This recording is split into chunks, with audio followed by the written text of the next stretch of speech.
Our speaker today is Anya Lehane. She is a research support specialist for the Northeast Regional Center for Excellence in Vector-Borne Disease, and she serves there as a technical advisor and leads the National Insecticide Resistance Working Group. If you attended our March event, Anya provided an IPM Minute where she talked about the New York State Tick Blitz. And so today she will be providing an update on that and providing results of the Tick Blitz. Guess I have to stop. Sorry about that. All right, thank you so much, Matt. Just want to confirm that my slides look okay on your screen. Okay, seeing a thumbs up. Thanks so much. Yeah, so thank you so much for the introduction. Thank you to everyone who has joined here today. And like Matt mentioned, I will be talking about the New York State Tick Blitz and then also mentioning some tick bite prevention strategies that we recommend people practice. And so I'm a technical advisor with the Northeast Regional Center for Excellence in Vector-Borne Disease, which is housed at Cornell University. And so our center, along with the New York State IPM program and then the Cornell Department of Entomology, have worked collaboratively to put together the New York State Tick Blitz.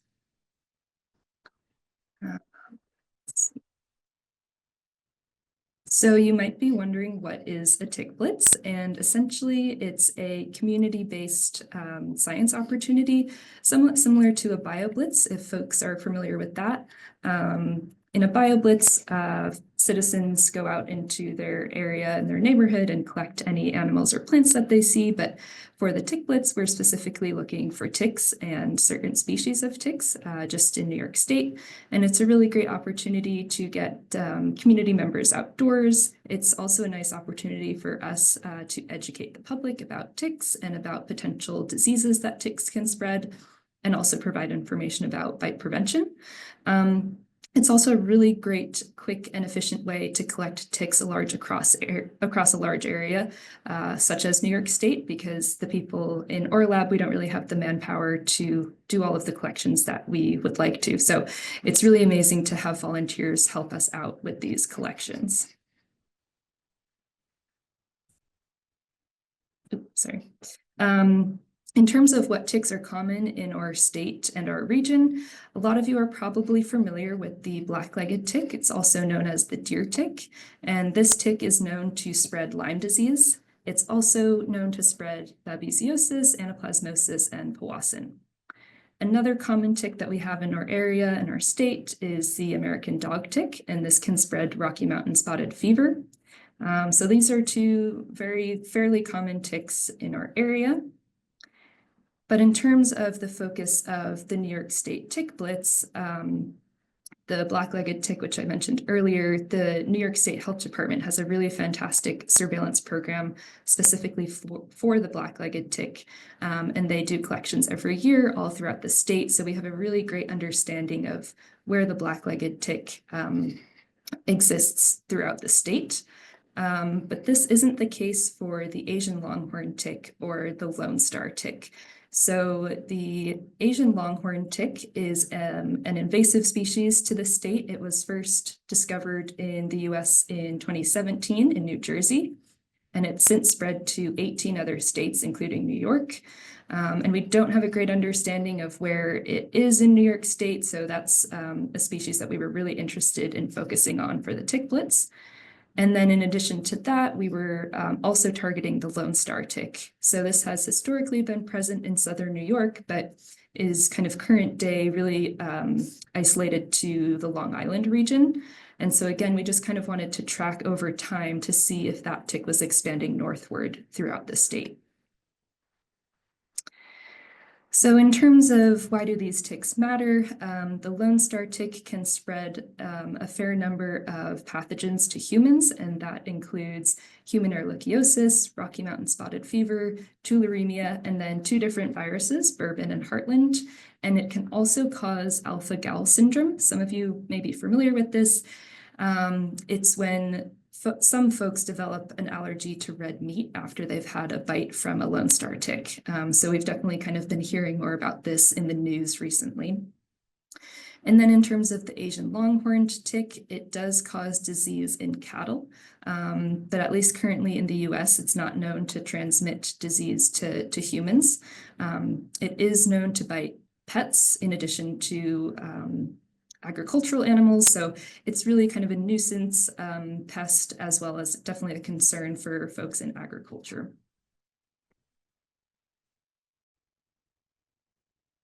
In terms of the volunteers who participate in this program, I just want to say that it isn't possible to run the program without these volunteers, and it's been so amazing every year to have people, even repeat people, volunteer to collect ticks for us. It's something that we find really invaluable and really value folks who participate in this with us. But in terms of the workflow, our group at Cornell recruits various people to collect ticks in their area. And many of those volunteers have been master gardeners who have participated among other volunteers. And then once we have our volunteers enrolled, we offer training sessions before the event.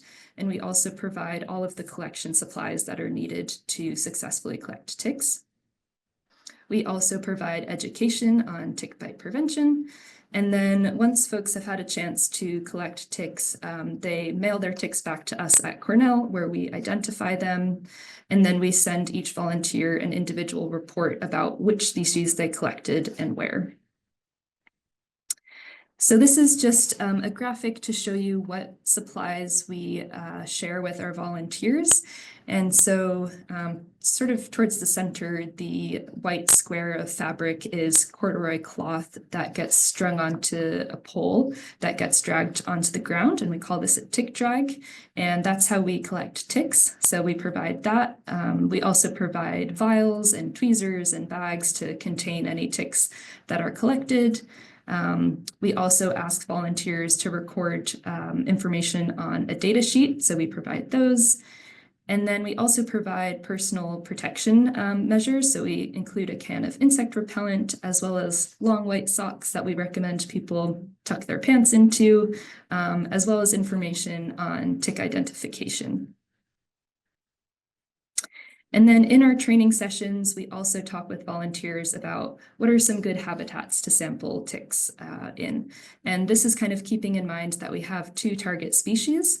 So the Asian longhorn tick and the Lone Star tick are associated with forest edges and grassy areas, as well as open meadows and fields and pastures. So these are really good habitats to sample when looking for these two ticks. On the other hand, I think what people often think of when they think of tick habitat is heavily forested areas with lots of leaf litter, maybe some stone walls, and this is great habitat for the black-legged tick or the deer tick. But again, this tick isn't a focus of the Tick Blitz, so we recommend that people don't sample in those particular habitats. So I did just want to briefly share a video of what tick dragging looks like, just to give people a sense of what it consists of. So these are members of our lab, just kind of walking at a normal pace, dragging the tick drag behind them. And then the protocol is that we stop every 10 meters and check the drag for any ticks. And if there are any, they get placed in a vial. And yeah, it's pretty simple, but it can be time consuming. And it can be hot and uncomfortable. So it's really fantastic that we have volunteers who are willing to go out and do this for us. So next, I just wanted to jump into some of the results that we found. So this program was first started in 2021. And then this past spring in 2024 was our last year of running the Tick Blitz. And so overall, on average, we've had about 68 volunteers participate each year. And then we have sampled at least once in 36 counties in New York, and that's about 58% of the counties overall. And in terms of total number of ticks collected, our first year in 2021 was the most successful. We had close to 4,000 ticks collected. And then in 2022 and 2023, we had around 1,500 ticks that we collected. In 2024, this most recent year, we only collected 175, and I think there are multiple factors that played into this. We sampled in areas that were further north and west than areas that we had sampled in before. It was also a very wet spring and quite warm, and I think some ticks actually didn't survive that amount of moisture in the environment. And we heard elsewhere from people who were collecting throughout the region that they also had really low tick numbers this summer. So yeah, quite a variation in the number of ticks that we have collected throughout the 4 years of this program. So next, I just wanted to take you through a series of maps, and these are on our NEVBD Tick Blitz website if you want to look at these in more detail. But specifically for the Asian longhorned tick, this is a map showing our 2021 collections where we did find the Asian longhorn tick. So it's mostly contained to Long Island and the southern portions of the state. And then in 2022, we collected ticks pretty much in the same areas, but also one collection a little bit further north in Rensselaer County. And then in 2023, again, we see that we have collections in these same counties and haven't really seen much change over 3 years. And in 2024, we didn't collect any longhorned ticks. But I did just want to show in this final image, this map that shows the gray dots, which show locations where we did try to collect ticks. So we had volunteers sampling in these areas, but they didn't collect any Asian longhorn ticks. So this is really valuable to have this negative data as well, to say that, you know, we've sampled in some counties in the northern part of the state as well as the western part of the state, and we didn't collect any longhorned ticks, so we haven't found evidence of their presence outside of the southern portion of the state. And then moving on to the Lone Star tick, it's kind of a similar story. So again, starting in 2021, most of our collections occurred on Long Island, which is where we found the most number of Lone Star ticks, and as well as Queens and Putnam County. In 2022, we sampled throughout the southern portion of the state, but only collected Lone Star ticks on Long Island. And that was the same story in 2023.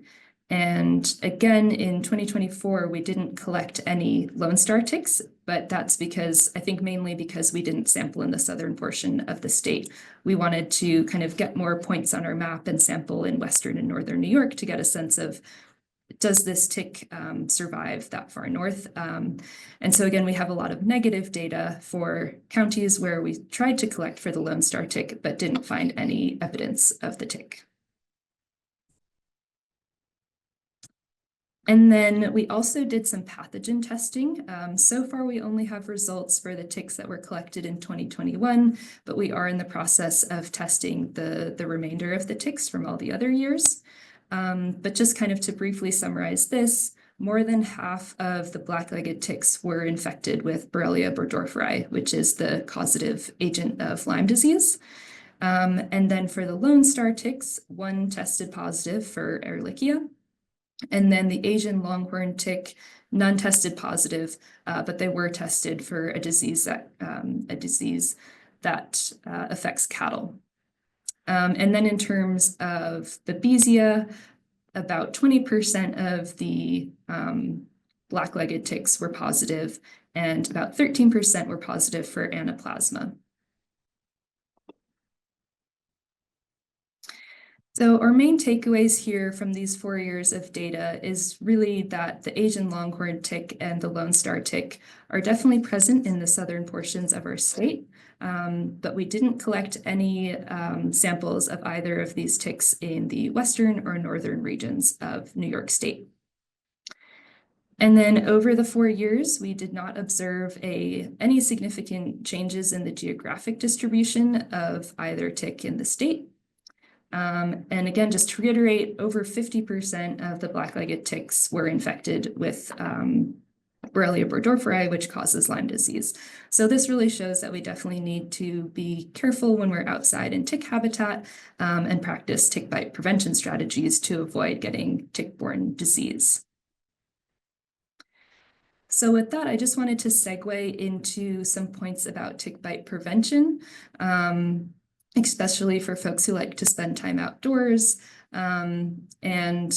It is, recommended that while you're outdoors to try to avoid tick habitat, but that's not always practical for those of us who like to recreate, will often be in tick habitat. So there are additional ways that we can protect ourselves, and that includes wearing light-colored clothing. That makes it a lot easier to spot ticks when they do get on your clothes.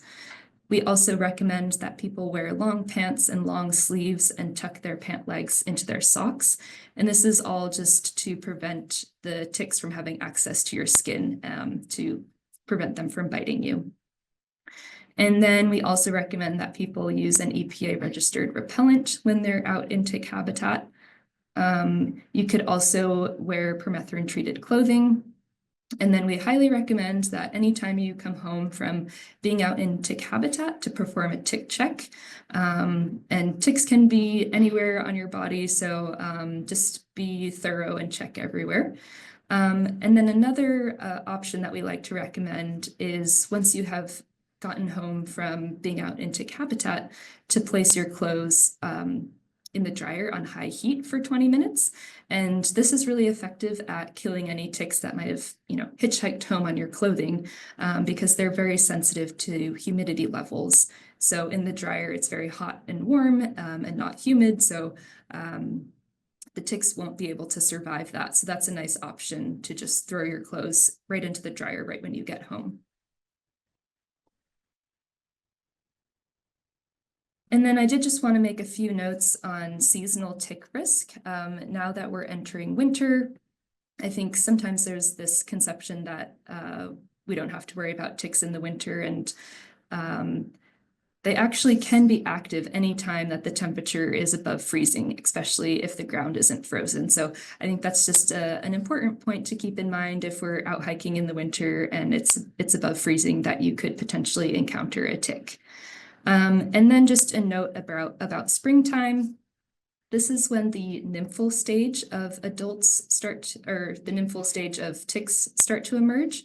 So in this image on the bottom right, you can see this is a thumbnail, and on the left, there's an adult female, and then to the right of that is a nymph. And so you can see there's a large size difference.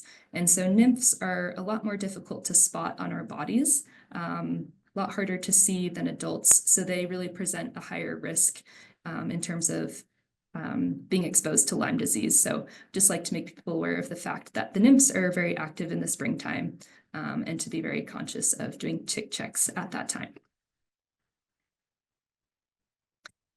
And then I just wanted to wrap up with some guidance on how to remove a tick. So these are some nice images from the CDC. And essentially the recommendation is to use tweezers to grasp the tick as close to the skin surface as possible, to pull upward with steady, even pressure, and then after removing the tick, clean the area with soap and water or rubbing alcohol. So those are the recommendations for removing a tick. And then if we have time, I was just going to show a quick video that demonstrates that. So I'll pull that up now.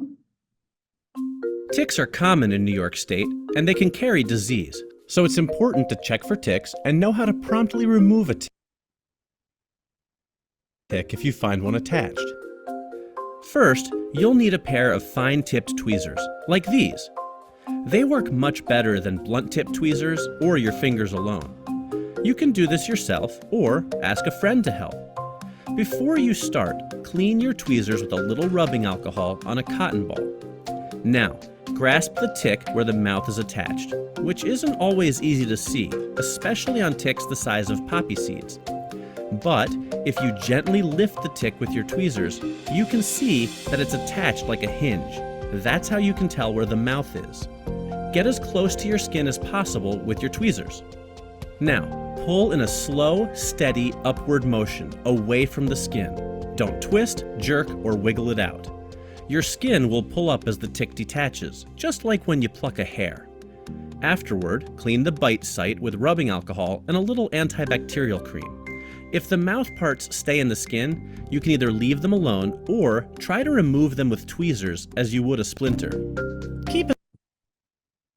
So that's just a quick visual. Oh, sorry, let me pull up my slides again. Quick visual on how to remove a tick. I think it's helpful information to know because sometimes there's misconceptions about how to remove a tick, and it's nice to know that we have the ability to do this ourselves, and we don't necessarily have to visit the doctor or have a professional do it. And it's definitely best to remove a tick as soon as possible to avoid transmission of a tick-borne disease.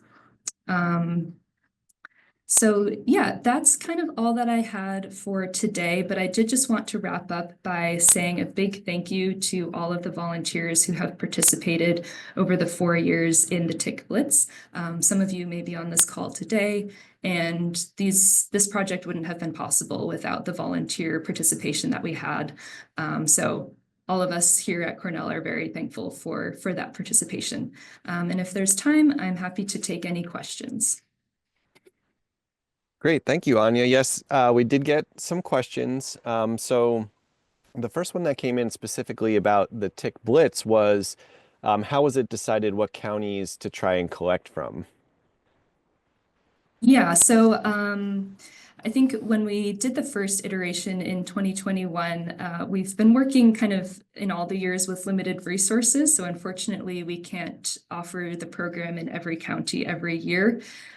So we started in the southern portion of the state because that's where we had historical data for the presence of the Lone Star tick. And it just kind of was the logical first place to start with that. Then in 2024, we expanded to the western and northern regions just to get a better sense of what's happening in the rest of the state.